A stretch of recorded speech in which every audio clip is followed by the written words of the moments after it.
The first day of the Easter Triduum, Holy Thursday, prepares us for the mysteries of the Passion and recalls what Jesus lived through on the eve of his death on the cross, questioning every believer with the words of the psalmist, "What will I give back to the Lord for all the benefits he has given me?" On the liturgical level, Holy Thursday includes the Chrism Mass celebrated in the morning in cathedrals, during which the bishop solemnly consecrates the holy oils and in particular the sacred chrism, and the Mass in Sine Domini. The latter, which marks the actual beginning of the Triduum, is celebrated in the late afternoon or in the evening to commemorate the Last Supper with the Apostles, when Christ, knowing that his hour had come to pass from this world to the Father, having loved his own who were in the world, he loved them to the end. John 13:1.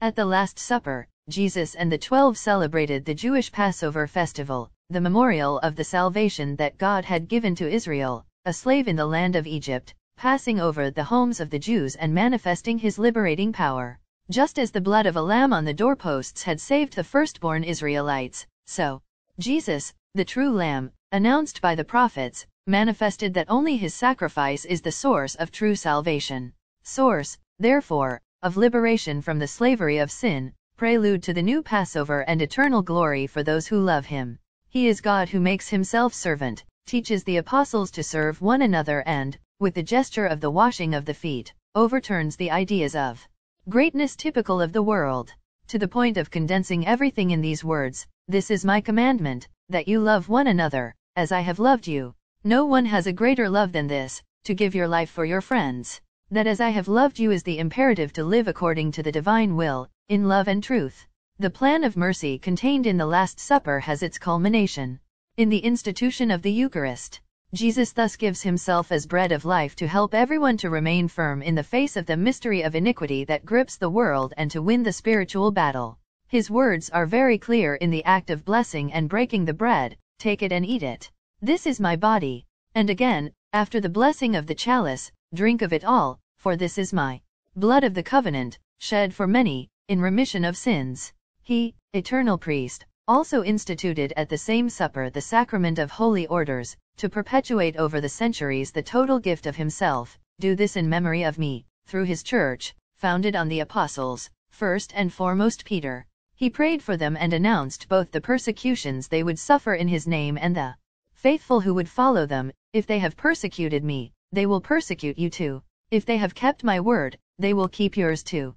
Judas' betrayal and the arrest in Gethsemane remind us that Jesus is a sign of contradiction between those who love him and those who reject divine love, even to the sacrifice on the cross of the only begotten one.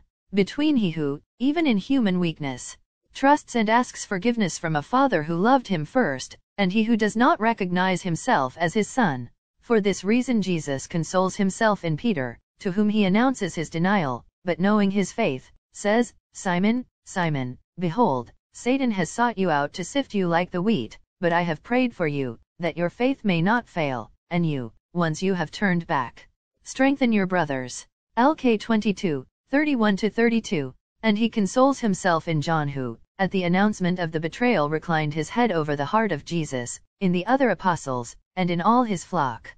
Writing about the Last Supper, the most humble servant of God Louise of Picaretta made the following comparison: "It is at this solemn hour that in the two disciples are depicted the two peoples, the reprobate and the chosen one, the reprobates in Judah, who already feels hell in his heart, the chosen ones in John, who rests and delights in you." The celestial revelations received from Picaretta also help to reflect on what Jesus felt in the Garden of Olives and on the meaning of sin. "In this agony the most unbearable pain was when all the sins came before me one by one. My humanity understood all their enormity, and every crime bore the imprint death to a God.